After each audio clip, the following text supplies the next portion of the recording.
Olá, meus amigos, uma boa noite a todos. Sejamos todos nós bem-vindos a mais um estudo da obra O Evangelho segundo o Espiritismo. Vamos para a nossa prece? Que Jesus nos conduza, então.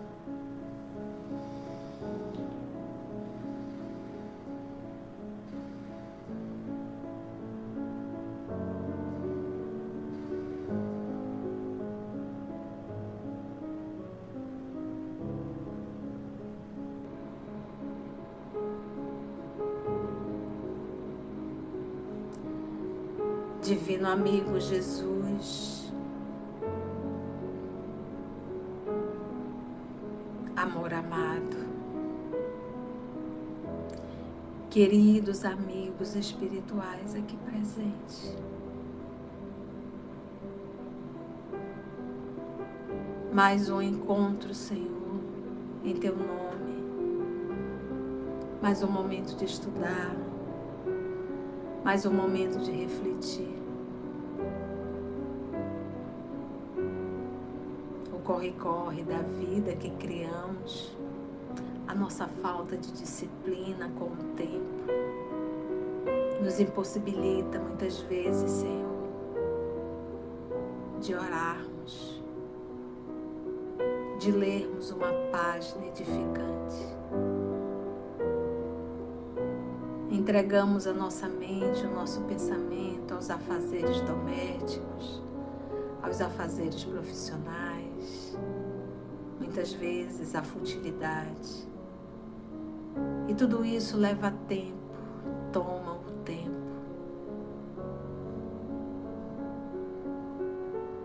Que nesse momento aqui, Senhor, o Senhor possa se fazer presente entre nós. Que os Teus mensageiros, os nossos amigos espirituais, compadecidos da nossa imaturidade, muitas vezes indisciplina, mas que nunca desistem de nós. Que nós possamos nesse momento realmente nos entregarmos a Ti, ao estudo, às lições, que possamos realmente refletir no que temos feito de nossas vidas. Nós lhe agradecemos por essa oportunidade e te rogamos, Senhor, a Tua presença, a inspiração de que necessitamos para uma melhor compreensão do texto. É em Teu nome que aqui estamos e te pedimos, amado Mestre, a Tua permissão para iniciarmos mais um estudo. Muito obrigada, amor amado, que assim seja.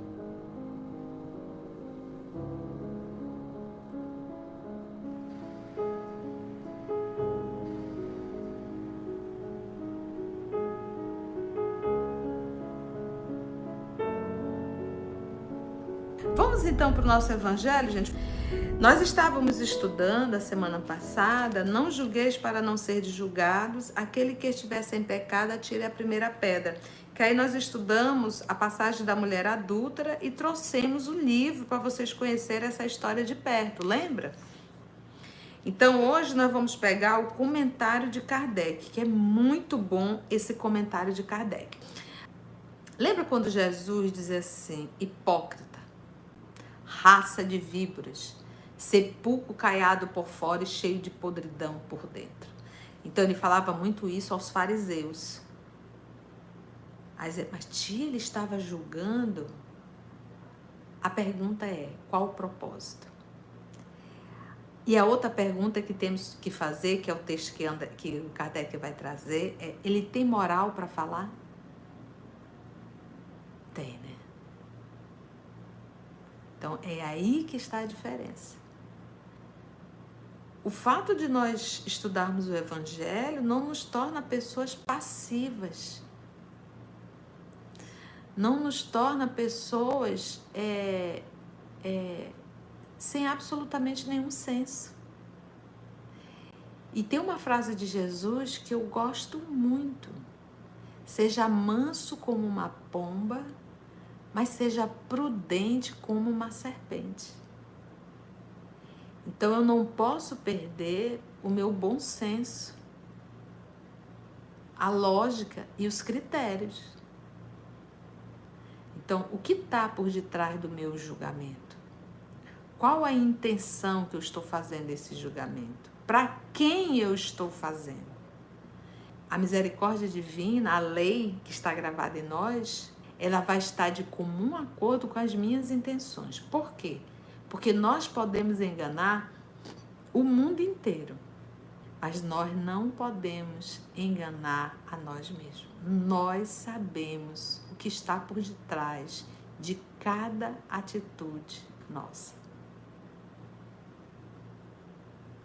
Vamos para o texto? Item 13. Aí ele pega a citação de novo de Jesus. Atire-lhe a primeira pedra aquele que estiver sem pecado. Disse Jesus. Fecha aspas, né? Disse Jesus. Esta sentença faz da indulgência um dever. Esta sentença faz da indulgência. O que é a indulgência? É a disposição para perdoar, né? Ser indulgente, essa disposição que eu tenho para perdoar, para tolerar, para compreender, né? Porque o perdão parte do princípio, eu só preciso perdoar quando eu já estou magoada. Então, se eu me sentir magoada, aí eu preciso perdoar. Mas se eu consigo compreender que o outro não está bem, aí essa é a indulgência que não necessita de um perdão, porque eu não me senti magoada, né? Mas ele diz, esta sentença faz da indulgência um dever, pois não há quem dela não necessite para si mesmo. Quem que não precisa? Por isso que ele diz, da mesma forma que tu julgar, tu vai ser julgado. Então, como nós temos telhado de vidro, da mesma forma que eu sou severa com o outro, a minha consciência vai ser muito severa comigo mesmo. Ela nos ensina que não devemos julgar os outros com mais severidade do que nos julgamos a nós mesmos, nem condenar nos outros aquilo de que nos absolvemos. O que diz o Evangelho? Seja indulgente para os erros do outro e severo para com os vossos. Se eu critico o erro do outro, eu estou sujando minhas mãos. E se eu critico com o intuito realmente de destruir a imagem do outro, tá? Eu vou expondo a pessoa cada vez mais a várias pessoas. Então, é uma atitude perversa, maliciosa, invejosa que eu estou fazendo. Eu só estou me complicando. Agora, se eu tenho verdadeiramente esse senso crítico, que eu possa usar isso comigo. O que é o autodescobrimento? É a capacidade de conversar contigo. Então, o autodescobrimento é a capacidade de conversar. Consciência é a capacidade de saber, entender, estar presente, acordado no que você está fazendo. Então, o que nós devemos fazer? O que nós deveríamos fazer sempre? Esse autodescobrimento, ou seja, essa autoconversa. Se eu, de repente, estou com uma vontade de fazer uma crítica, vou pegar aqui a Narumi que está comigo, fazer uma crítica com a Narumi, mas eu vou fazer isso, eu não vou fazer para a Narumi, eu vou fazer para o outro. A primeira coisa é perguntar, Conceição, qual é a tua intenção em fazer isso? Eu tenho que me perguntar. O que você vai fazer? Por que você vai fazer? Qual é o teu intuito? Às vezes, não, meu intuito realmente é desabafar, porque está difícil. E é interessante, o desabafar é uma coisa, o julgar é outro. São coisas diferentes. São coisas bem diferentes. Então, a gente tem que estar sempre fazendo esse autodiálogo, né? Esse autodescobrimento, essa conversa consigo próprio. Ela nos ensina que não devemos julgar os outros com mais severidade do que nos julgamos a nós mesmos, nem condenar nos outros aquilo de que nos absolvemos. Ou seja, eu fiz, eu errei e vou condenar no outro? Antes de censurarmos uma falta a alguém, vejamos se a mesma censura não nos pode ser feita. Vem cá, será que eu já não fiz isso? Do mesmo jeito? A censura que se faz à conduta alheia pode ter dois motivos. Primeiro, reprimir o mal. Então, eu estou aqui censurando uma atitude de alguém. Primeiro ponto, qual é o propósito aí? Que é reprimir o mal. Ou seja, olha, essa sua atitude foi inconveniente, não foi agradável. Então, a ideia aí, o ponto aí não é denegrir a imagem do outro, é chamar o outro a atenção de algo que trouxe umas consequências muito desagradáveis. O que Jesus diz? Se tu tens algo contra teu irmão, vai em particular conversa com ele. Essa orientação de Jesus. Se tu tens algo contra teu irmão, vá em particular conversa com ele. Então ele diz aqui, a censura que se faz à conduta alheia pode ter dois motivos. Primeiro, reprimir o mal. Segundo, ou desacreditar a pessoa cujos atos se criticam. Então eu vou criticar a atitude da Narumi, ponto, para que não acreditem mais nela, para que não deem mais atenção a ela, para que não levem mais atenção a Narumi, ou até mesmo eu posso fazer uma crítica de uma certa forma que coloque a Narumi lá embaixo. Que coloque qualquer pessoa lá embaixo. Este último propósito, que é desacreditar a pessoa cujos atos se criticam, nunca encontra desculpa. Porque, no caso, só há maledicência e maldade. Então, essa é uma crítica que eu faço, é uma censura que eu faço, que não tem desculpa. Por quê? Porque eu fui, olha a palavra que ele coloca, eu fui maledicente e foi uma maldade. Entende, gente? Então não é que a gente vai perder a nossa atitude crítica, não. A gente só tem que saber por que a gente está criticando, qual é a nossa intenção. Porque às vezes, em nome da inveja e dos ciúmes também é uma forma de inveja, tudo que o outro faz, aquele outro que é meu alvo, eu arrumo uma forma de criticar. Então, quando Jesus disse, raça de víboras, sepulcro caiado por fora e cheio de podridão por dentro, ele está julgando. E qual era o propósito? Reprimir o mal. Porque o que o fariseu fazia? Os fariseus eram aqueles que tinham atitudes externas, rituais, roupa, forma de falar, conduta externa, tudo muito externo, mas o interior deles cheio de podridão por dentro. Que é esse o cuidado que nós temos que ter. Às vezes nós nos tornamos espírita, aí colocamos uma voz mansa, abaixamos um pouco o olhar, começamos a fazer um rostinho de anjinho. Tem aqueles que querem até vestir branco, sepulcro caiado por fora. Então, quando nós nos preocupamos muito com o exterior, isso mostra que o interior está abandonado. Porque como eu não consigo fazer um movimento íntimo, eu quero materializar isso, eu quero colocar isso fora. Quando a gente faz íntimo, isso reflete. A luz de dentro para fora não projeta sombra. Então, o primeiro pode ser louvável, esse que o propósito é reprimir o mal, ele pode ser louvável e constitui mesmo, em certas ocasiões, um dever. Então, nós não podemos anuir com o crime, calar perante determinadas aberrações. E qual é a intenção? Deus conhece a minha intenção. Deus conhece a nossa intenção, que está por detrás da nossa fala.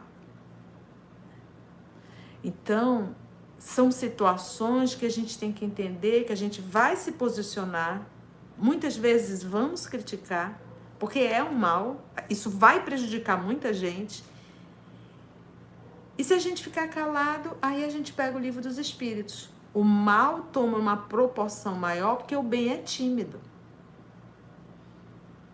Então, Deus conhece o que vai no nosso coração. E é isso que nós temos que perguntar. Qual é a minha intenção? O que está por detrás dessa crítica que eu estou fazendo? Tá vendo como Kardec aqui ele coloca? Não é tudo. Uma é só para divulgar o mal. A outra é para coibir o mal. Então, o primeiro pode ser louvável e constitui mesmo em certas ocasiões um dever. Porque daí pode resultar um bem, se a gente vai interferir, e porque, a não ser assim, jamais o mal seria reprimido na sociedade. Aliás, não compete ao homem auxiliar o progresso do seu semelhante? A gente não está aqui para isso? Para auxiliarmos uns aos outros? Se eu ficar calado para tudo, não vou falar. Não. Jesus falou para não julgar, não vou julgar. Mas, não. Mas olha, o fulano está torturando. Não vou julgar. O que o Evangelho diz? Que a gente deve tomar partido do fraco em detrimento do forte. Se o forte está humilhando, eu tenho que defender o fraco. Não deve, pois, ser tomado em sentido absoluto este princípio, abre aspas, não julgueis se não quiser ser julgado, fecha aspas. Porquanto a letra mata e o espírito vivifica. Quem falou isso? A letra mata e o espírito vivifica. Segunda carta de Paulo ao Coríntios, capítulo 3, versículo 6. A gente não pode pegar tudo ao pé da letra, a gente tem que entender racionalmente em que momento Jesus colocou, em qual situação, por que ele colocou. Atire a primeira pedra aquele que nunca pecou. Era público. Era uma acusação indébita. Para finalizar, Kardec diz assim: Jesus não podia proibir que se censurasse o mal, uma vez que ele próprio nos deu o exemplo, tendo feito em termos enérgicos, que eu falei ainda há pouco, raça de víboras, sepulcro caiado por fora e cheio de podridão por dentro. Jesus não podia proibir que se censurasse o mal, uma vez que ele próprio nos deu o exemplo, tendo feito em termos enérgicos. Quis, porém, dizer que a autoridade para censurar está na razão direta da autoridade moral daquele que censura, né? Então, como é que eu posso julgar o outro se eu tenho o meu telhado de vidro?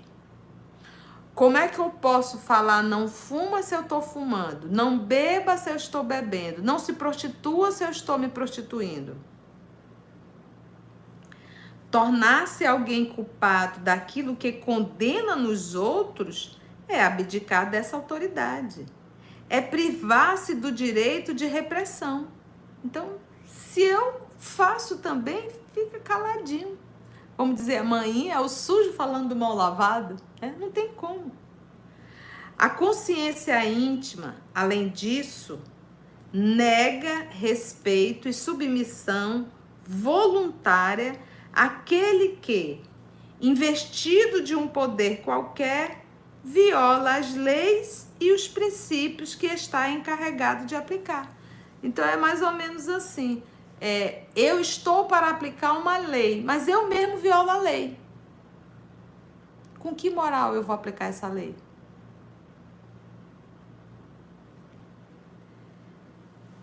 A consciência íntima, além disso, nega, vou repetir, respeito e submissão voluntária àquele que, investido de um poder qualquer, eu estou no poder, viola as leis e os princípios que está encarregado de aplicar. Aí ele finaliza dizendo, e ele grifou, aos olhos de Deus, a única autoridade legítima, não é a do título, tá? É a que se apoia no exemplo que dá do bem. É o que igualmente ressalta das palavras de Jesus. Acabou. E aí, gente? Foi bom? Alguma dúvida? Finalizamos, né? Nosso próximo encontro, se Deus permitir, será perdão das ofensas. Então vamos agradecer a Jesus?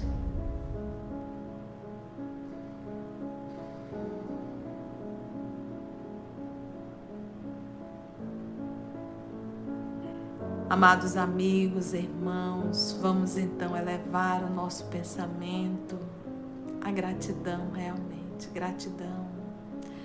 Obrigada, Pai Criador.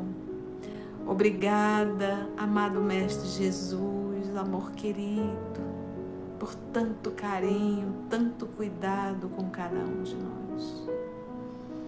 Obrigada, amigos espirituais aqui presentes, pela inspiração, pelo amparo, pela intuição, pelas lições que nos foram trazidas.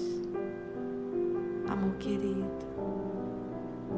ajuda-nos a estarmos despertos, atentos, que possamos fazer verdadeiramente um esforço diário para superar as más tendências que estão dentro de nós. Ajuda-nos a assumir as responsabilidades das nossas atitudes e a entender, Senhor, que depende de cada um de nós. Obrigada, amor amado, que a tua paz possa envolver a todos nós aqui presentes, envolver a esse nosso planeta. E se for da tua vontade, Senhor, até o nosso próximo Evangelho. Graça te damos, Senhor, que assim seja.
EOS Manaus.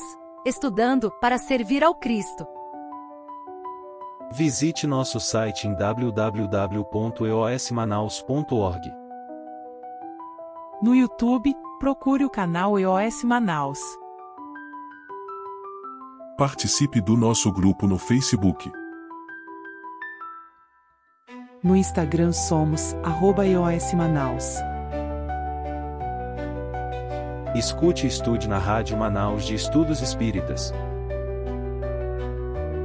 Estamos, também, em diversas plataformas de áudio. Procure EOS Manaus, no seu aplicativo preferido. EOS Manaus. Estudando para servir ao Cristo.